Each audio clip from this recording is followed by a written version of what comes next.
Episode 57, Wake and Rake podcast powered by SwingJuice.com, the official merchandise provider for the Wake and Rake podcast. What's up, baby? We back. A little vacation time. Brooksy's back in Boston for a little work to do, huh? 11-day trip here in Beantown, which don't ever let locals here call it Beantown. They'll laugh at you. No one who's from here calls it Beantown. Really? Found that out the hard way. Yeah, I said it and people were like, don't ever say that again.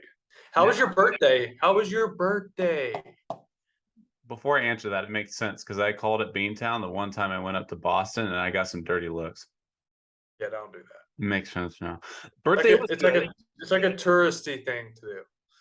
Well, I was a tourist at the time, but I was also a tourist on my vacation down the coast. We went down the Highway 1, as I talked about, spent some time in San Diego, got to watch Juan Soto hit his first dinger in a San Diego Padres uniform. Shortly after that, Machado ding-dong walk-off homer against San Francisco. I felt weird. Yeah, you had a good game to go to. I felt weird because I wore my San Francisco Giants jersey because I own one jersey. That's it. But I was fine. I lived in San Diego. I grew up a Giants fan, and I have like these dual fandoms going on, and I don't know who to root. Did you buy any merchandise, Padres stuff? My buddy bought a Padres hat. I did not purchase merchandise. No. You should have got something. Brooksy, but you probably spent all your money on gas. You're in California, and that's a long trip. That is true. But keep in mind, am I going to be buying my own gear in San Diego? Absolutely not. I'm royalty down there. Don't you know? Not on your birthday. Don't you know that? I know that. That is not factually true at all. But I did have my first celebrity moment, though. I had a guy run into me in the bathroom, and I was wearing my Giants jersey, and he was like, "Danny, what's up, bro? Like, why are you wearing a Posey jersey? What's going on?" And I was like, "It's the only one I got. Sorry, you know what I told him is I said, I'm going to get me a Tatis jersey. Just wait." And 1 week later, yikes. The best part is you're going to have this memory of this. The first time someone came up and they knew who you were and you were taking a piss. Yeah. But like, how would he know? It was after the pee. It's not like we were side by side. Like, okay, that would have been better if he was like, "Sup, dude?" And like look over at you, while you're taking a leak. I've never seen something so small. That's definitely Vietti. You should have lied to me. I'm gonna ignore that. You should have lied. You should have lied for the story and just been like, "Yeah, dude, I was taking a leak at a guy like just was talking to me while we're taking a piss." That would have been a better story. We'll redo that. My life's not that interesting, I guess, but yeah. You know what is interesting, Brooksy, is down in San Diego, shit has completely hit the fan with Fernando Tatis Jr. My God. Suspended for 80 games for PEDs. Your initial reaction to that was? Disappointment. Dude, this is a kid who had just the world in his hands. He still does if he makes some right choices, but hearing the words come out of his teammates' mouths and his GM's mouth of how he needs to grow up, and this is the first time clearly with the motorcycle accidents, lying about the motorcycle accidents, saying he hurt himself swinging a bat and this and that. Man, reckless. I'm disappointed for the Padres fans, his teammates. But man, like all the kids and everybody who want to be Fernando Tatis Jr. because he is his up-and-coming face of the game. Maybe he wasn't ready for that, man. Maybe he wasn't ready for that. Yeah, what are you going to do? Keep him down until his maturity is better? You know what I mean? Like No, they needed him. Right. Talent-wise, he's there. But you're not going to keep a guy down just because he's immature. One thing that I shouldn't say this, but I'm going to say it anyways. Like, the one thing that really bothers me the most is him not just fessing up. Like, I cannot stand people just saying, "Oh, it was a ringworm or a haircut rash or foot cream," or dude, we're not dumb. All right. Now, do things like that happen? Sure. But it just isn't lining up at all. At all. Like, none of this lines up. It's a really bad lie. And it would have been received better had you said, "Look, I'm trying to heal faster because I want to get back on the team. I want to get back on the field with my team. I want to heal better, faster. When I come back, I want to feel better. I want to stay healthy. That's why I cheated." Not say, "Oh, I didn't mean to." It was an accident. I don't know how it happened. Come on, man.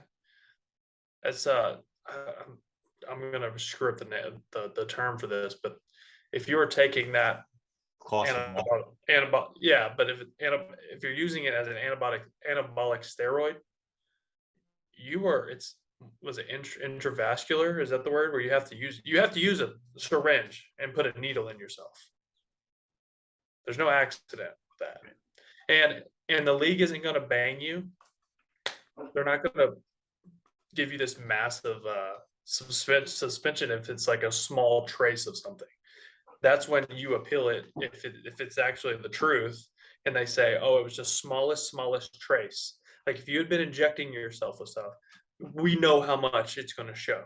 We know how much that you would be taking, and this much is going to show in your blood or in your piss or whatever the test is. If it's in an ointment, it's going to be the smallest trace possible. So that tells me that's off the table because he didn't appeal it, number one. And if that was the case, he would have appealed it, and they would have looked at the amount that was in him at the time. I want to get my camera straight here, my microphone correct as I sound off. I want to say one more thing. Yeah, go. Well, one last thing. I was just thinking, if he's still having shoulder issues, why not get it fixed now? He could have had surgery this last offseason. He opted not to. I don't know. It's disappointing, man. It's disappointing. Yeah. But go ahead. Just disappointment, heartbreak, I feel, for San Diego fans because, as I mentioned, I was down in San Diego this last week. It was right before the news dropped. I don't think there's a player, not just in baseball, but in all sports, that means more to their city than Tatis does. This is a franchise that has never won a World Series, historically losing franchise, constantly the little brother to teams like the Dodgers, a complete afterthought in the National League West for decades. All of a sudden, Tatis comes up at 19, 20 years old and completely steals their hearts. They reach the postseason for the first time in more than a decade. And all of a sudden, they're acquiring players. Players actually want to play for this team. The entire league, Padre fans, Major League Baseball, the new generation of fans got behind this guy when he swung 3-0 and hit the grand slam against the Texas Rangers. Everybody was behind him. Everybody wanted to be Fernando Tatis Jr. Now that this all went down, it feels tainted and it feels like we all got cheated and it doesn't feel organic anymore. Everything that San Diego backed and supported this guy for, now it feels like you're questioning it. Now it's like, I just supported cheating. I just supported taint. Right? Well, I mean, no. I think everything you saw was real because he hadn't failed any tests up until his last. But it makes you question it. It could so to me, knowing how much you're tested, especially as an active player, you can't get away with it. As an active player, he was tested March 29th, and then whenever this last test was. That's what makes it so much stupider, man. You can't get away with it in today's age. What are you doing? He's on the 60-day, and you don't get tested much on the 60-day, like once or twice, which he did, and he got caught. But if you have anabolic steroids in your system, it's in your system for a while. So there's no way you're going to get away with it. So you don't. But if you're playing, I don't want you to say the fans got cheated when he was playing, and you were supporting that. Like, no, I don't think he was doing it when he was playing. There's no way you get away with it. The testing system is so strict. Like, I got tested 3 times in a week one time. Like, I got tested. I think the longest I went in between tests was like, I don't know, 40, 50 days. Like, not enough time for me to do something. Not enough time for me to do a cycle or something and not be in my system. And I wasn't like a superstar. Like, they're on the big guys. It's supposed to be random, but I got tested the most when I was playing the best. It's not random. What about the superstars in the game are going to continue to test it more because they're playing better? What about when you were on the used to be called the designated injured list? Is that what it was called? The DL. It was designated list. Disabled list. Disabled list. Thank you. That's what it used to be called before. It's now called injured list. How much did you get tested when you were on the DL? Do you remember? You still got tested, but not as frequently. That's what I'm saying. He probably thought he could get away with it because he's on the 60-day. he had a test in spring training. He's probably like, probably won't get tested again until I'm back. Like, that gives me at least till after the All-Star break, right? And he's like, man, this will help me get back quicker. I'll come back stronger, faster. He got caught. Sucks. You I took hate the it. words. You took the words right out of my mouth. I have one more point to make here. Whoever the PR reps for Fernando Tatis Jr. is should be fired immediately on the spot today, yesterday. Yeah. How are you going to come out and say that it was ringworm? What PR person in Tatis's ear is saying this is a good idea? Because you just mentioned yeah, go ahead. You mentioned it perfectly. I think fans across Major League Baseball, across the country, nationwide, universally wide, that's how big Tatis is, would have been more willing to forgive this kid if, as you just mentioned, he's doing it for the right reasons. Wrong or right or wrong, we can all, we all have our thoughts on PEDs, whether you should or should not do it. But if he was truly taking PEDs, if he would have came out and said, look, I fucking hate seeing my team out there without me. I hate not being out on the field and competing with my guys. It kills me. It kills my heart. I'm a competitor. I want to be out there for my guys. I guarantee you there would be fans.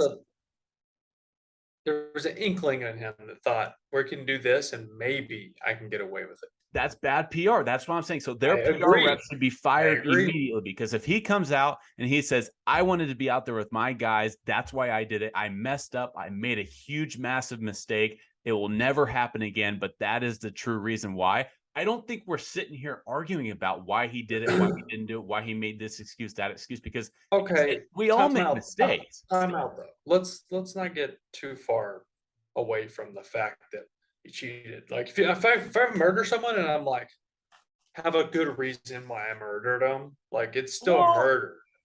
Yes. Hypothetically, you have more empathy for someone if I'm not condoning murdering people. If the person you murdered was a sex offender or something like that, you have a little bit more empathy for that. Like, he's killing the bad guys. Okay, yeah, or we're getting off the rails here. Let's get back to this.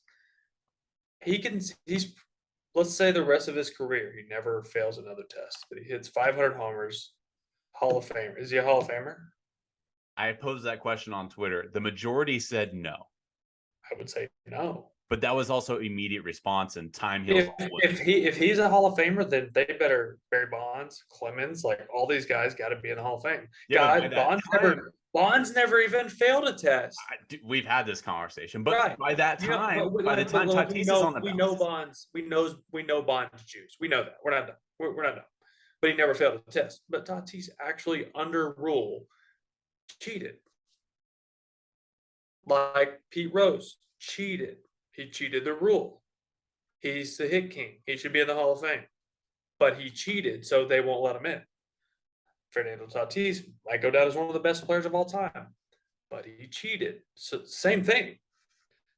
I'd rather let a guy in who is betting on himself to win, like Pete Rose did, than Fernando Tatis Jr. Now, you can dig deeper on Pete Rose, and there's like allegations of like stuff with young girls and stuff like that. That takes it even further. So I don't want to not say that, because there is that stuff too.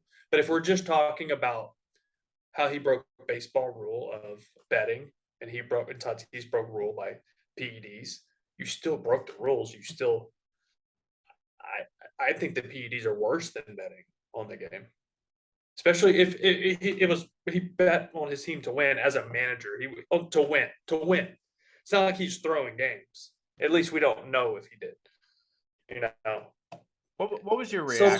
So to me, he's not a Hall of Famer, and he ruined that. And I don't think he's going to have the career he was going to have now, because he's always going to have this on his shoulders. It doesn't matter where he goes, where he plays, he's going to get booed. There's going to be syringes on poster boards and kids holding that up instead of wearing this stuff to the field. It's going to be different now. And he ruined it. And he made it worse by not standing by it. The same reaction that the Astros got to the sign-stealing scandal will be similar to what Tatis receives, except it'll be directed completely at him, not directed at a team. What was your reaction to Manny Machado and Mike Clevenger and Joe Musgrove's comments regarding the loss of Tatis? I think they're raw, real. Those are your veterans. Those are guys. That's exactly it. Actually, if that's what they're saying to the media, it's way worse behind closed doors, dude. Let me just say that, like, they're pissed. Like, they're fucking pissed. For Clevenger to come out and say, like, he needs to grow. I mean, Preller came out, but if your teammate comes out and says he's got to grow up, he's done something twice, he's really cost us. You could tell how pissed Machado was. Machado's like big bro to him, right? And he was hot. I didn't even hear what Musgrove said. What did Musgrove say? Similar things, just lack of Just trust, lack of maturity. let us down. Yeah. That's real. And like I said, if they're saying that to the media, they're saying way worse behind closed doors. Does he have a no trade? Look. Are you suggesting that AJ Preller should look to the market when he returns? I don't know. It's just a thought.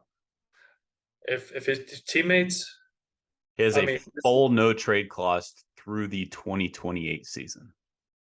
Okay, well, if his teammates make him uncomfortable enough, he'll accept anything. That's probably true. Oh, that's very, very true. You don't want to. You don't want to play there regardless. You can go get paid somewhere else. Somebody else will take that contract if you prove you can be healthy. Somebody will take it because of who he is and what he's capable of, and the money. We talk about this with Shohei. Like, the Angels, if you're talking winning baseball, they would have traded Shohei, but he's their cash cow. He brings in ticket sales, merchandise sales, off the field stuff. So that was a business move to keep him, not a baseball move. Tatis, a team will pay that contract for a business move as well as a baseball move. I don't know. We're too far away from that. I'm spitballing here. I don't know. I want to move on to other things. We got more to talk about than Tatis, but before we move on, I want to stand on a podium here for Manny Machado for a bit, because I find the dynamic between Machado and Tatis so interesting, because Machado's not well liked around the league for good reason. At least he wasn't.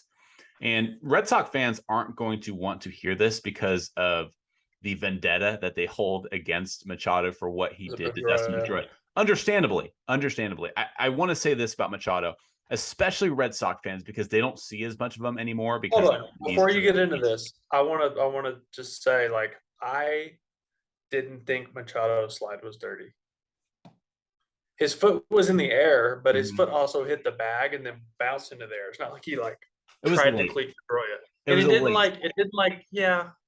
I don't think he had intent to hurt him. I think he could have been more careful, but sometimes you don't, in the heat of the moment, you don't think about that. You're just trying to, he was trying to beat out that throw. Pedroia was stretched out in an awkward position. If he's turning it on play in a regular position, that doesn't happen, but he's stretching like a stretch play. So it caught his knee. Funny, but I don't think Machado had intent to hurt Pedroia. That's just one example, and to each their own. But there's also the example of him throwing a bat towards I forget who's at third base. It was the Oakland A's third base. It wasn't Donaldson over there, but him and Donaldson also got into it for another. Sure? It was like Hanser Alberto or something like that. Who was that guy? No, I don't remember what it was. Regardless, threw the bat. He tried hitting the pitcher. It went toward third base. You can talk, and I'm going to look it up. That was yeah, please do. That happened. Then he had stepping on Jesus Aguilar's foot on first base when he was with the Dodgers. He had another couple slides. He got into it with Donaldson later on. So, yeah, Donaldson was a tag, but he was the third baseman for Oakland. He was when he did the bat throw? Yeah. Okay. I was thinking of somebody else, but I believe you. But regardless, this is especially for Red Sox fans because, like I said, they saw so much of the shitty Manny Machado. Ever since he's came over to San Diego, he's changed. And I know this sounds very cliche and gooey, for lack of a better term, but this dude has all of a sudden put on that captain label, and he has matured before our eyes. It's age. It's age. And not only that, but when he signed that contract, all of a sudden he became the guy that needed to lead this team.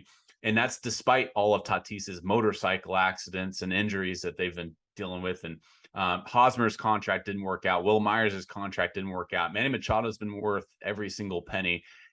Just a perfect example on Monday night in the Padres lost to Miami. Jurickson Profar didn't throw the ball in when they needed to. Manny Machado came right up to him after the inning, not during the inning. He came after the inning in the dugout. He was very calm, collective, but he approached him in a mature manner. He has completely taken on that leadership role and has done a phenomenal job.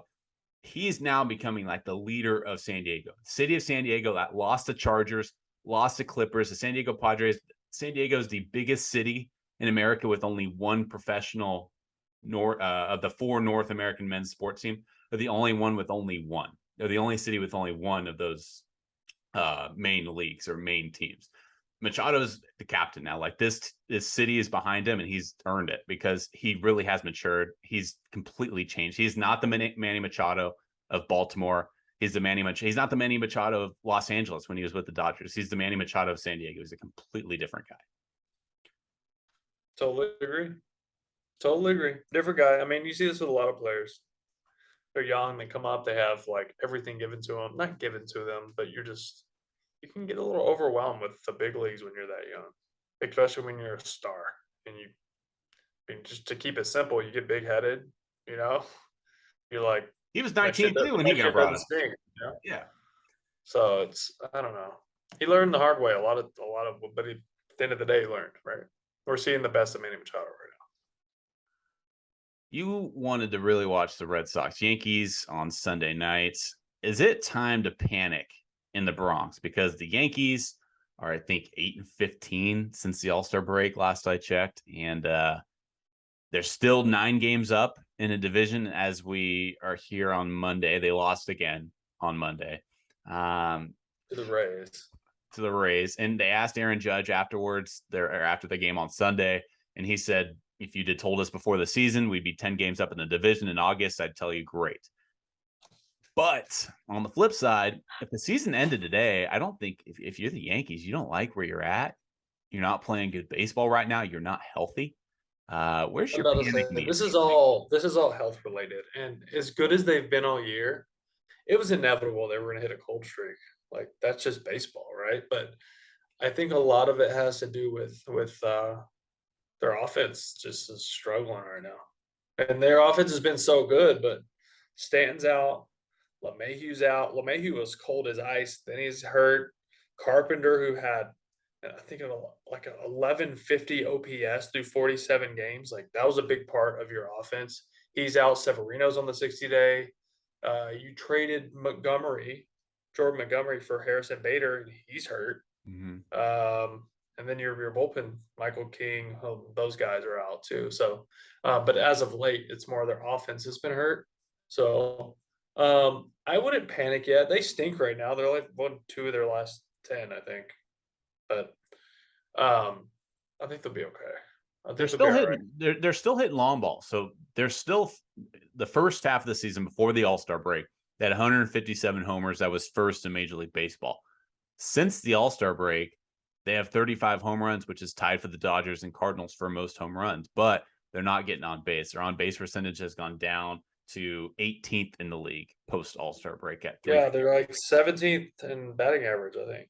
Something like that. They're just not getting on base as much as they used to. And they hit like 240 as a team, but they hit homers. So out of a scale of 0, I'm not panicked whatsoever, to 10, time to freak out and burn everything in New York, how panicked are you if you're New York?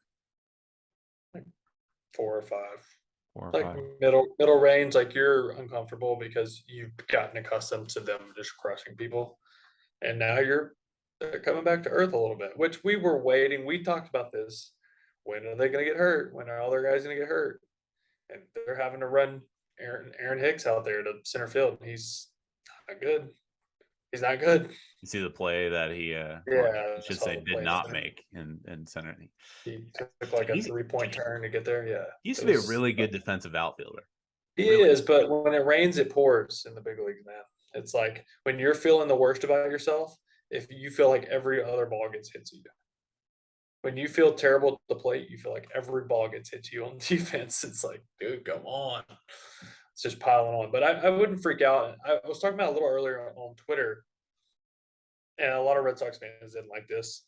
But I said, if you are the Red Sox, you need the Yankees to get healthy. Everybody's like, huh? What do you mean? We're not pulling for the Yankees. You need the Yankees to keep beating up on everybody in your division, because that's the only way you're going to get back into the wild card race. You can win games, but if there's no one to like big brother Tampa and Baltimore, you're not getting back into it. That sounds like ignorant, wishful thinking there, bud. Ignorant? Why is it ignorant? 2 games under 500. Bro, I'm 5 not saying games back in the wild card. I think you're misunderstanding me. I'm saying it would help them if the Yankees were beating up on the rest of the division. It would. I'm counting the Red Sox out. Ignorant was the incorrect term. Forgive me on that. I'm counting the Red Sox out. I think you're still clinging on the hope, right? Yeah, just a little bit. I've given up because they're getting healthier again. Kike's back Tuesday. Ref Snyder, who's been really good, is coming back. Trevor Story's on his way back. Waka, we saw what healthy Waka did. I don't know. I mean, Waka looked I don't think they're a contender. I just want them to make it interesting. And I think they can. Because they're just a streaky team. When they're really cold, they're really cold. When they're hot, they're really hot, like we saw in June. So it all depends on health, honestly. I like I said, I don't expect them to be a playoff team. I just want it to be fun, like close. How about the American League Central? Cleveland now on top of the division at 62-54. The Twins have really slid. I think that was anticipated by a lot of people. They had a strong deadline, but they've only had 2 winning months this season when you look at their record. And if you look at the American League Central standings since June 1, the Twins would be in 4th place. So they had that hot start. They have since slid a bit. And now the White Sox and Twins are tied in a division, both 2 games back of Cleveland. Minnesota, and Chicago. I asked you about 2 months ago who you trust the most of those teams. You said Cleveland. Does that still remain your team in the American League Central to be? I don't think they're the most talented team, but I just think they're the most. What's the word? They're just like, they feel like a team. Like I feel like they do play together. They have a really good manager, like a whole pulling on the same rope type feel. Because they're a bunch of just like scrappy guys you haven't really heard of, right? They're How about Andres Jimenez? Dude's real. Yeah. That dude's the real deal. Yeah, he is. But I mean, they're just like, I don't know. I mean, they can pitch, obviously. Their bullpen's fun. Karinchak's coming in like, ooh, like yelling at people when he strikes them out. It's just kind of fun. But they're just like scrappy. They play old school baseball. Like they play small ball. They hit behind runners. Kind of like last year we talked about the Russo ball. It's like Tito ball now. Mm-hmm. Like they don't have like big boppers. They're up there hitting like singles, hitting running, button and running, moving guys over. It's just kind of old school baseball. And that's kind of an anomaly right now in this age of baseball. We're starting to see a little more of that. But they're just scrappy. I feel like that's the best word to describe them, is scrappy. And they're a fun team to watch. And I don't know. I've been following them more and more and more and really starting to like them. So I'm sticking with Cleveland. They have a good rotation. Cal Quantrill, Shane Bieber. I mean, the bullpen's nice. Yeah. So you trust, just to reiterate that, you trust Cleveland the most in that division? Trust issues. You don't trust any of them. I don't really trust any of them. I'm kind of pulling for the Guardians. I hear that. Kansas City's playing good ball too. Shout out to the Royals. Houston Astros are still atop their division. The loss of Michael Brantley, that's tough. That kind of, sheds some depth in that outfield, but that lineup's going to be just fine. They have plenty of boppers in that lineup. But yeah, remember I said they're at their best when Yordan Alvarez is DHing. That's right. Now he has to play the outfield. Now Mancini's playing more outfield. Mm-hmm. That's I feel like it changes there a little bit, but the biggest thing is like Yordan. Like, does he get?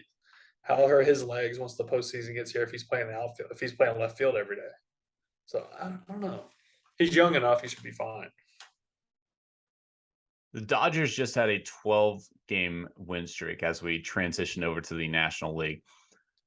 Who's better in your mind between the Dodgers and Mets? Who has the advantage between those two teams?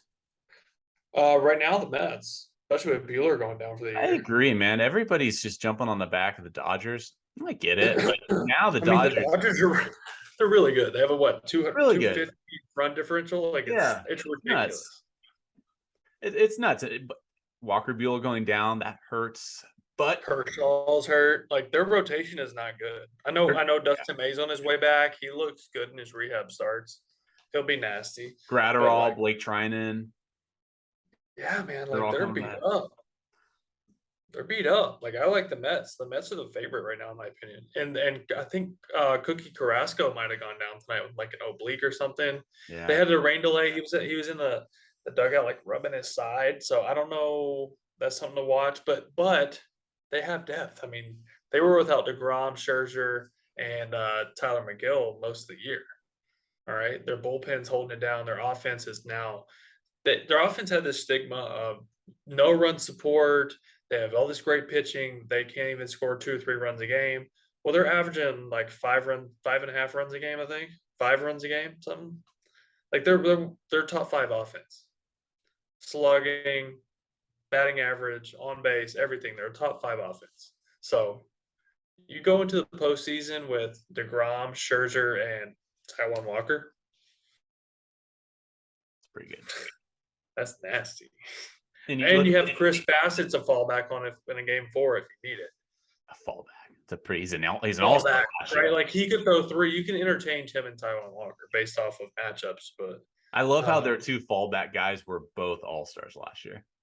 And that's sick. That's pretty good. That's so nasty. Good point. So if you're going Dodgers Mets, if they're to match up in a postseason series, game 1, game 2, you'll have Scherzer, DeGrom. For the Dodgers, you're looking at Julio Urias, maybe Tony Gonsolin, maybe Tyler Anderson, and maybe depending on where Dustin May is at and his progression, maybe Dustin May. But you got to give the advantage Mets pitching wise with DeGrom and Scherzer, obviously. Oh yeah, no doubt. No disrespect to Urias, Gonsolin, Anderson, who have all had tremendous years, but the experience and just the talent of those 2 other guys. And if you're going head to head in the offense, like I think it's closer than people think.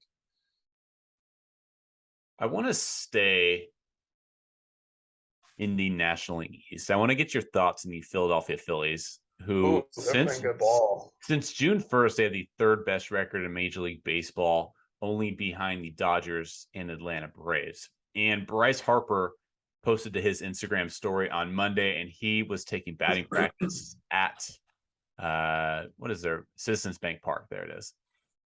So he's going to be coming back healthy. The lineup's playing well. The pitching is pitching well. Are the Phillies a sneaky World Series contender in your mind? No. Really?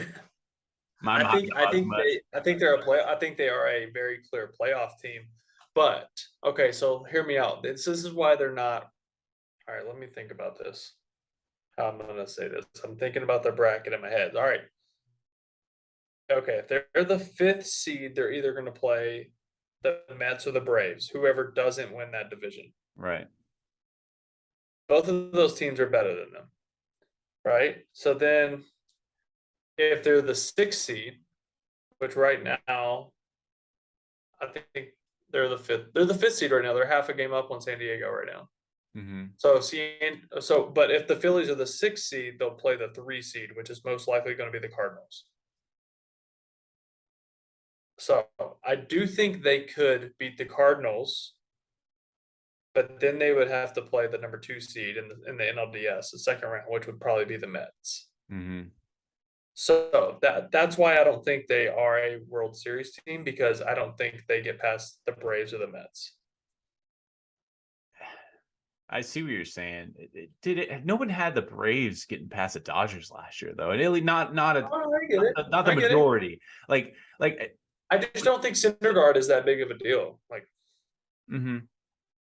No, Like Nola and Zach Wheeler's great. Aaron Nola is like flip a coin. Are you going to get nasty Nola who goes 3 hits, or is he going to give up a 6 spot in the second inning? Like you don't know what you're going to get. He's not as consistent as he was. Zach Wheeler's nasty. There's no way around that. But I just don't think they have that. I don't trust their bullpen at all. no, they've been better, especially with the acquisition of David Robertson back No, in. they've been better. I just don't. I don't match them. They don't match up well with the Mets, the Braves, and I think it would be a really good series, a good 3-game series between them and the Cardinals. Just because it's a 3-game series, and they don't have to go deep and worry about their pitching depth. But once you get to a 5, or is the second round going to be a 7-game series, or is it 3-5-7-7? 3-5-7-7. Should be. Is it 3-3? No, I was thinking it was. I was thinking it was 5-7-7. Yeah, well, the first one's 3, the wild card series. First, that's right. That's right. Yeah, so it's 3-5-7-7. So once they get to a 5-game series, it's going to get tougher, and then I don't see them having enough depth in a 7-game series. You're right. So it's 3-game series, wild card, 5 best of 5 for the division series, and then LCS is 7, World Series is 7. You're right. Yeah, so I think starting rotation wise, they could match up. They're not as good. They're not as good as the Mets. I think Zach Wheeler and Aaron Nola is pretty damn. And then he throws Syndergaard, Kyle Gibson. I think they compete pretty well with the Dodgers. Julio Urias, Tony Gonsolin. Yeah, but they're not going to play the Dodgers. They wouldn't play the Dodgers till the CS. Well, unless they were the 6th seed. If they were the 6th seed, right? But then they would have to beat the Mets or the Braves in the first round. Wouldn't the Dodgers, who would be the 1st seed, the number 1? Oh no, the Mets are the number 1 seed. No, yes. The Dodgers, the number 1 and number 2 seeds get a bye to the DS. You're right, man. I'm all turned around. Why don't you just listen to me then? I should do that more often. Well, now I'm just confused. God damn it. I think the Phillies are sneaky. I think. Listen. I'm going to lay it out. If they're the 5th seed, they're going to play the second. This is probable. Yeah. If they are the 5th seed, there's 6 teams that go to the playoffs. Mm-hmm. If they're the 5th seed, which they are right now, they would play whoever gets 2nd place in the NL East based off our records right now, which would probably be the Braves, in my opinion. If they're the 6th seed, which they're half a game up on San Diego at the moment, then they would play the Cardinals if the Cardinals win their division. And they could beat the Cardinals. They could, yeah. But then in the NLDS, they would play the Mets, who would be the 2 seed. I see what you're saying. I just don't see a good route for them because of their lack of depth. No, I totally hear that. I just look at like past history. 2021, the Braves had the 12th best record in baseball. 2019 Nationals started off like 10 games under 500. They won the chip. The Giants in 10, 12, and 14, they weren't the best team each of those years. Yeah, that's true. So not just whoever's hot, are they hot? But I feel like they're hot right now. So I don't know if they're gonna be hot. Yeah, that's not really how baseball works. I think they're sneaky, man. I just love that we're like 40-something games away. I have the hiccups too. I can't shake these hiccups; they're killing me. Oh shit! Yeah, if you guys don't think Brooksy loves you guys, he had a flight delayed. What was it, 4 hours or something like that? Okay, so this is what happened. It's midnight. I was supposed to leave at like 5 from West Palm Beach. Everything's looked on time. Everything was great. We're like 10 minutes later boarding. No big deal. So we get on the plane. We're sitting there and sitting there and sitting there, and they're like, "Okay, they're short on workers. They're shorthanded in the like New York City Air Patrol or whatever. So we can't fly through there. There's not enough people to help us. So we have to reroute." Well, the reroute is gonna we're going out on the ocean, like in the Atlantic, around everything. Lord. It's gonna be like an hour longer. We're like, shit. But we gotta add more gas because we don't have enough gas to go that route. So we're like, all right, cool. But there's no trucks available right now. So we sat on the plane for like 2 hours, finally took off, time out. We finally got gas, but by the time we got gas in West Palm, there was a freaking monsoon that came through, and we're stuck on the ground for another 30 minutes because of the weather. And then finally got here, and then I had to like get a rental car and like wait on the bags and all that. I ended up getting in like 4 hours later than I should have. But so yeah, I do love you guys. Are you saying that the Red Sox should get rid of that partnership with JetBlue? You want to hear something crazy? I probably shouldn't say this. No, I'm not gonna say it. He told me. I'm gonna say it. So yeah, they're partnered with JetBlue, but I'm pretty sure I don't know about now. I don't know about now. They were partnered with JetBlue, but we used to fly Delta.